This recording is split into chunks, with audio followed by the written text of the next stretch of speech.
Welcome, foolish mortals, to Halloween Treats, presented by the Look Back Machine. For the entire month of October, we bring you 31 episodes on 31 flicks. So sit back and relax on your broomstick. We have blood-curdling boogeyman and sadistic serial killers. From castles to were-rabbits to spine-chilling spine-tinglers. Oh, but that's not all. It's only a bit. There's also Dahmer, Dracula, and Wallace and Gromit. So turn down the lights and turn up the sound. And ready your heart, for it's about to pound. Because there's Halloween film history abound. Happy Halloween from the Look Back Machine.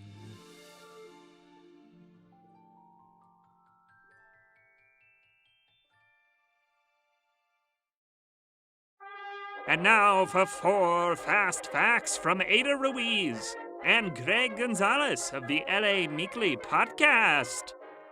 Oh man, this is good. I insisted on a list instead of 4 fast facts about Ed Gein, so let's do it. In lieu of 4 fast facts, here's a list of things from the Gein corpse catalog. Whole human bones and fragments. Human skin covering several chair seats. A wastebasket made of human skin. Female skulls, some with the tops on off. Bowls made from human skulls. A corset made from a female torso, skin from shoulder to waist. Leggings made from human leg skin. Masks made from the skin from female head. Mary Hogan's face mask in a paper bag. Mary Hogan's skull in a box.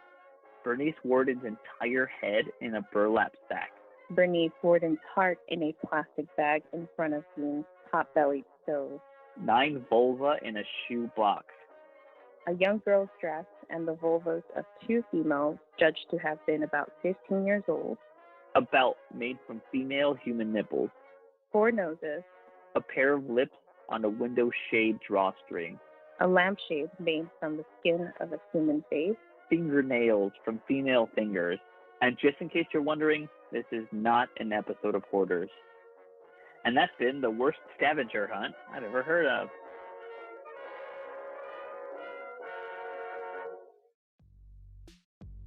For our next series of episodes, we will be focusing on films about serial killers, real and imagined.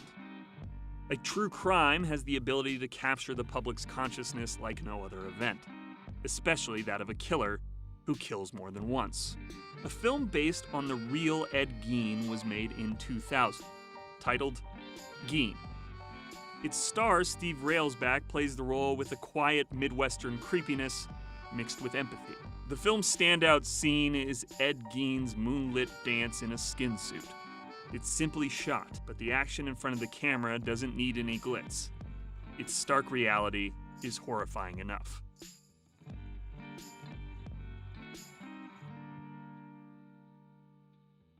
Director Chuck Perrello.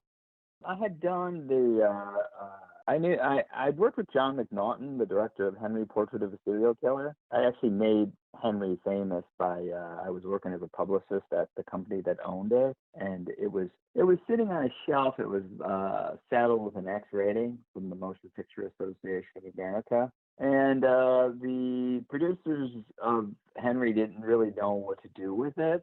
And it had been dropped by a distributor, an East Coast distributor, once it got the troublesome X rating. So I started to talk to the people that owned the company and said, why don't we do something with Henry? Why don't we try to get it into midnight movies? And just because you don't have an R rating doesn't mean it's the end of its financial, what it could do financially.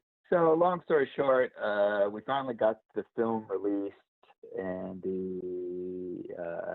it was a success. And John McNaughton was hired by Scorsese, based on the strength of Henry, to do the film Mad Dog and Glory. And so then I went and worked with McNaughton for a few years, and eventually went back to the producers of Henry and said, how about a sequel to Henry? And I had done such a good job promoting the first one. I said, okay. And they let me write and direct the second one. And that was being promoted at the Cannes Film Festival, Henry II.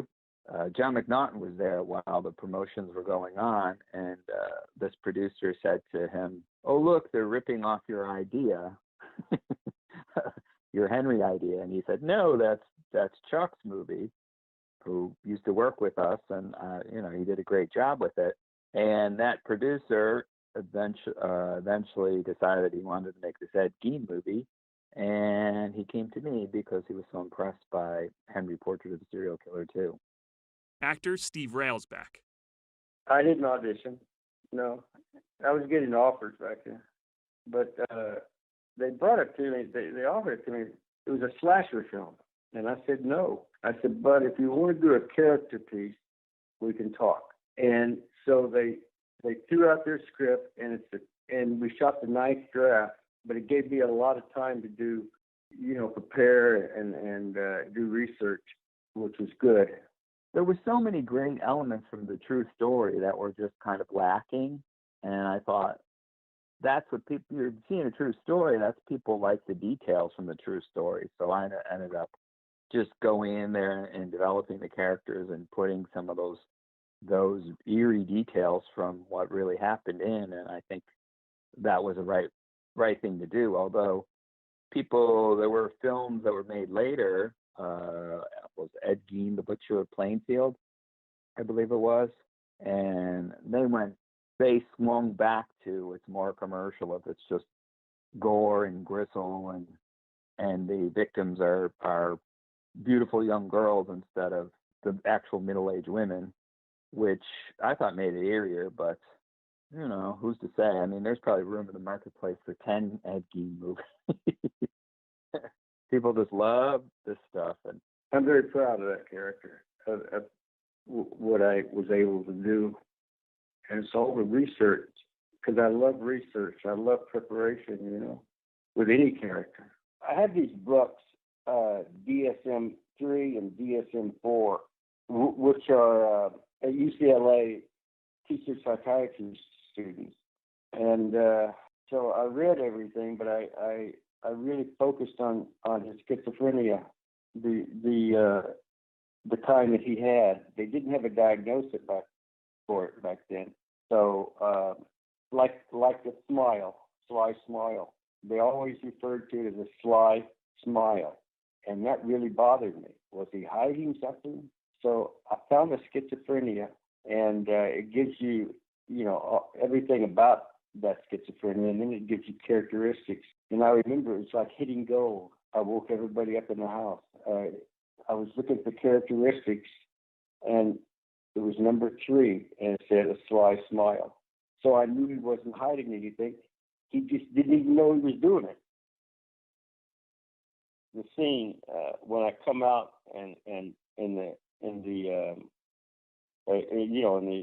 skin, and I come out and dance on the porch.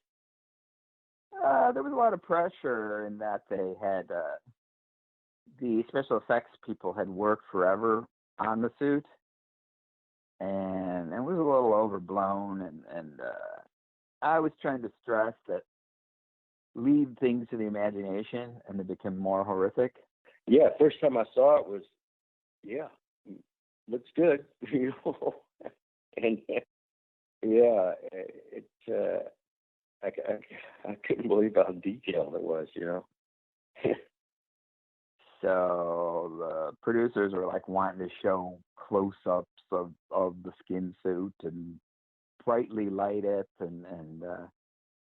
and to me, you're gonna to light it really, really brightly was to expose the fakery of the whole thing. So to leave it in shadow and darkness was definitely the right call. I mean, I remember when the producers saw the footage of the skin suit dance, they were of the mindset that it needed to be reshot because it was too dark. And it's like, no, that's the way I wanted it. And we had a terrific cinematographer who ended up going on to a huge career, Vanya Cernjel. we were lucky to get him. I mean, he's done so many movies and TV shows, and but that was actually a day for night scene, the skin suit, which I kind of needed to be talked into. But when you see a lot of films, they use that a lot, where it's like if there were true nighttime, you wouldn't see all that detail that you're saying. So, but most people, when you tell them that the skin suit dance scene was a day for night thing, they're like, "What?" It's hard to, just because it's so kind of shocking and horrific, and there were definitely audiences that got up and cheered after that. Don't blame them for. I would have gotten excited myself. And I told everybody, I made this very clear. I'm only doing this one time, so don't tell me about the camera freezing. Don't. When I'm doing another take, I'm doing it one time. It was uncomfortable for me, but I had to hide that, and we did. We did it in one take. That's all I wanted to do. That was the most difficult thing for me to do, dancing in the light of the moon, that on the porch. But we did it. We did it in one take, which I really wasn't going to do another one. That would be the hardest thing I had to do, just because I was really uncomfortable. We did it. So it was just the idea of it that made me uncomfortable. The whole, it didn't make me understand it more or whatever. I was still Ed, but I'm usually not uncomfortable with things, but that one I remember very well because it was so important to me that they understood I wasn't going to do it a second time. I walked right back in place and just took it off. That was it. And I had people helping me. I just wanted out of it. I did it. I did it full tilt, but I wanted out of it. Yeah, when the day was over, I came home to my kids, and I was fine. And then when I got on the set, a friend of mine said it. He said, Bill Cross, who played my father, he's just incredible. He's a wonderful man. He's a wonderful actor. He said, walk out of my trailer, and as I was walking towards the set, he said I would slowly become Ed, which was a compliment to me. Yeah, he's pretty amazing. I knew his work, only slightly when somebody else brought him up as a possible Ed Gein, and you met him and was like, oh my God, he even looks like the guy. So yeah, it worked out well. I would say that the sympathetic angle that you bring up, a lot of that came from Steve. Steve was more determined to make this guy somebody you empathize with. I mean, I didn't even think he meant to empathize with him, but Steve's just such a great actor. You just feel compelled whenever he's on screen to watch what he's doing. So I think, Gein was a little mama's boy, and who doesn't identify with someone who misses their mama? When you're enmeshed in just every detail of it, and the whole sadness of what actually happened, it definitely weighed on me. And my wife read it and woke up screaming that night. She had a horrifying nightmare. It's so weird when it's just that's your work and that's something that you're used to, and then you're sitting in an audience and people are shocked beyond belief and telling me later that they spent months on the psychiatrist's couch talking about how shooken up they were by the film. So it's like, wow, to me that was just in a day's work. But it's interesting that I make films like this, but I kind of shy away from watching violence myself sometimes. People just assume that I love watching horrific murders. I don't. When I'm streaming something and I know where something's going, I'll kind of skim over it just because I don't need that in my headspace, which surprises people. They just figure I just have no bottom and love every single element of people getting gutted and murdered, which I don't. But that's, I mean, it's more the motivations and than it is the gore. More the psychological behavior that I'm interested in. So, Ed Gein is just it's so interesting that he's still such an enigma to people, in that his body count was actually pretty low. So the legend of Ed Gein is something that's so oversized that I think people don't really realize that he was just this little tiny weird guy that only really killed a few people, and his main thing was his grave robbing.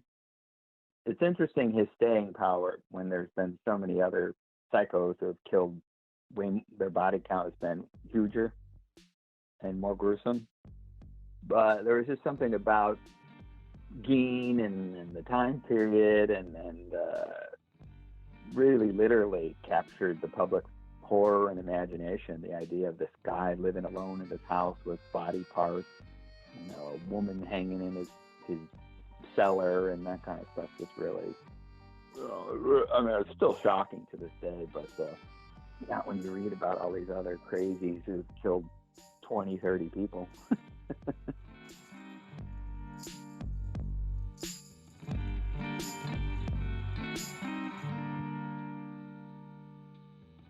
Thanks for listening to Halloween Treats, presented by the Lookback Machine. Stay tuned for the entire month of October for an episode every single day till November.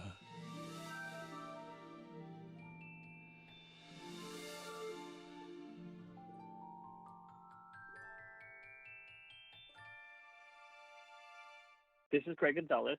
Hello. Hi. Let's see. If you like the sound of my voice, you can listen to me on my own podcast, LA Meekly, Meekly. We cover LA history, subject by subject. We've covered John Unterberger and Richard Ramirez in our Cecil Hotel episode, which is one of our Creepy Christmas Haunted Hanukkah episodes. Check us out on iTunes Podcast, on Spotify. You can check us out on our YouTube channel. We are on Instagram at LA_Meekly and on Twitter at LA Meekly. Yay! I'm so business.